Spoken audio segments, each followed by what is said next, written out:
আমি এমন বিশেষ কেউ ছিলাম না যেটা দেখে তুমি আমার হাত ধরতে, তবুও তুমি আমার হাত ধরেছিলে সেই 8 বছর আগে। যদিও সংসার জীবনের 6 বছর আজ, তোমার স্বপ্ন এবং ইচ্ছেটা ছিল স্বল্প। এক কথায় 4 দেয়ালে বন্দি থাকা মানুষটাকে আমি পৃথিবী দেখিয়েছি। জানি ভালোবাসায় চাওয়া পাওয়ার হিসেব হয় না।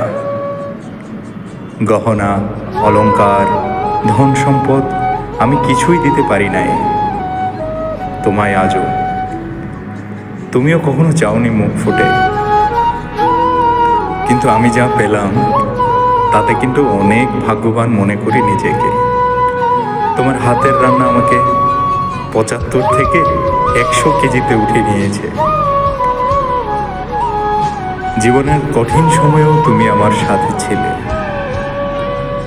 এখনো আছো, জানি আজীবন থাকবে। তোমার সাথে একসাথে বুড়ো হতে চাই, তোমার সাথে একসাথে একই ছাদের নিচে অনেকগুলো রেসিপি এখনো টেস্ট করা বাকি। মামুনির আম্মু, অনেক ভালোবাসি তোমায়। বিবাহ বার্ষিকীর অনেক অনেক শুভেচ্ছা।